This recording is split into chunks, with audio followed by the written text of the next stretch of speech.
আসসালামু আলাইকুম, জুম্মা মুবারক। কেমন আছেন সবাই? আশা করছি যে যেখান থেকে আমার ভিডিওটা দেখছেন সবাই আল্লাহ পাক ভালো রেখেছেন। আমি আলহামদুলিল্লাহ ভালো আছি। জুম্মার দিনে সবার বাসায় কম বেশি একটু ভালো মন্দ রান্না করা হয়। আমরাও আজকে একটু অন্যরকম কিছু ট্রাই করেছিলাম। আজকে রান্না করেছিলাম পাক্কি বিরিয়ানি। কাচ্চি বিরিয়ানি বললাম না, কারণ কাচ্চি বিরিয়ানিতে তো মাংসটা দম দিয়ে রান্না করা হয়। যেহেতু ওভাবে রান্না করতে ভয় পাচ্ছিলাম, এই কারণে পাক্কি বিরিয়ানি রান্না করেছি। তো পুরো প্রসেসটা আপনাদের সাথে শেয়ার করব। আগে কিছু মশলা বানিয়ে নিয়েছিলাম। মশলা বলতে নর্মাল বিরিয়ানিতে যে মশলাগুলো ব্যবহার করা হয় সেগুলোই, মানে দারুচিনি, এলাচ, পরিমাণ মতো জয়ফল, জয়িত্রী, কালো বড় এলাচ সবকিছু দিয়ে আগে একটু ব্লেন্ড করে নিয়েছি। সাথে হচ্ছে রাঁধুনির যে কাচ্চি বিরিয়ানি মশলাটা পাওয়া যায় সেটা অ্যাড করে দিয়েছি। এই মশলাটার সাথে আবার আদা, রসুন, জিরা বাটা অ্যাড করেছি। তার ভেতরে টক দই দিয়েছি লবণ, চিনি, টেস্টিং সল্ট সবকিছু পরিমাণ মতো, গুঁড়া দুধ দিয়েছি, কিছু কিশমিশ দিয়েছিলাম। আর যখন ব্লেন্ড করেছিলাম মশলাটা তখন কিছু বাদামও কিন্তু দিয়েছিলাম। এই রান্নাটা করতে যে অনেক বেশি মশলার প্রয়োজন হবে এমনটা না। আপনার বাসায় যা যা মশলা থাকে বিরিয়ানি রান্না করার জন্য সেগুলো দিয়েই মশলাটা তৈরি করা যায়।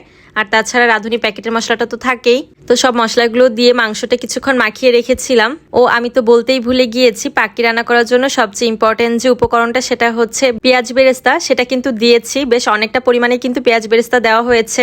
তো দেখতে পাচ্ছেন আমরা মাংসটা কিন্তু প্রেসার কুকারে রান্না করে নিচ্ছি। খুব সহজে আমরা যেভাবে রান্না করেছি সেটাই আপনাদের সাথে শেয়ার করেছি। আপনারা চাইলে এমনিতেই চুলায় কষিয়ে রান্না করতে পারেন। আমরা প্রেসার কুকারে 5-6টার মতো সিটি দিয়ে নিয়েছি। আর পাশের চুলায় কিন্তু দেখতে পেরেছেন পানি গরম করতে দিয়েছিলাম। তো কাচ্চি বিরিয়ানি প্যাকেট মশলাটার ভেতরে 2টা মশলা থাকে, একটা হচ্ছে পাউডার মশলা আর একটা হচ্ছে এরকম আস্ত মশলাগুলো থাকে।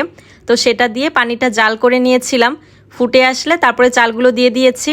আর এদিকে প্রেসার কুকার থেকেও মাংসটা বড় একটা পাতিলে নামিয়ে নিয়েছি। মাংসটা কিন্তু খুব ভালো মতো সিদ্ধ হয়ে গিয়েছে। আর এখন হচ্ছে আরেকটা মিশ্রণ তৈরি করে নেওয়া হচ্ছে। এখানে গুঁড়া দুধ দেওয়া হয়েছে আর পেঁয়াজ বেরেস্তা দেওয়া হয়েছে। বেশ অনেকটা পরিমাণেরই গুঁড়া দুধ দেওয়া হয়েছে। আমাদের বাসায় মাওয়া ছিল না, আপনাদের বাসায় মাওয়া থাকলে মাওয়াটাও এখানে অ্যাড করতে পারেন।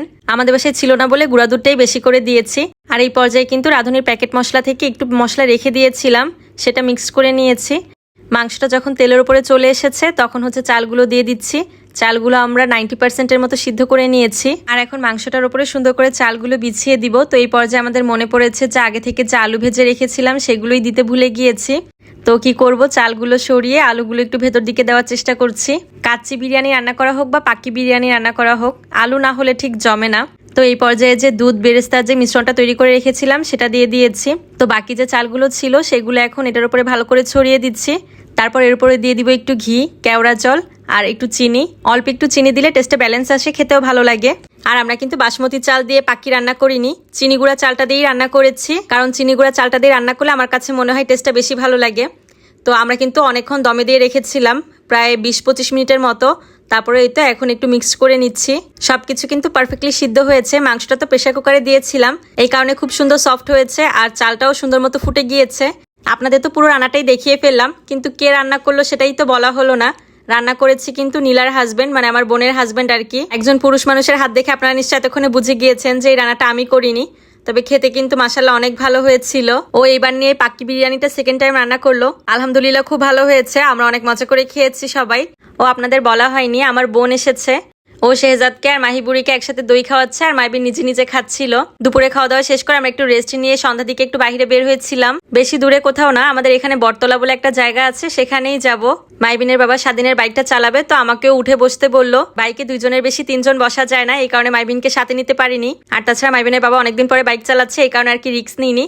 ওরা নীলা ওদের সাথে এসেছে। ফেরার সময় আবার মাইবিন ওর বাবার সাথেই গিয়েছিল বাইকে। এখানে আসলে আমাদের চটপটি ফুচকা খাওয়া হয়, তো সেটাই অর্ডার করেছি। আর এই ফাঁকে দেখেন দুই ভাই অনেক দুষ্টুমি করছে। মাহিরার ঘুম চলে আসছিল, এই কারণে ও চুপ করেই ছিল। কিছুক্ষণ ওয়েট করার পর চটপটি ফুচকা দুটোই দিয়ে গিয়েছে। আর এরপর আমরা খাওয়া দাওয়া শেষ করে বাসায়ও চলে গিয়েছিলাম। আজকে ভিডিওটা কেমন লাগলো অবশ্যই কমেন্ট করে জানাবেন। ভালো লাগলে একটা শেয়ার করে দিবেন। সবাই ভালো থাকবেন, আল্লাহ হাফেজ।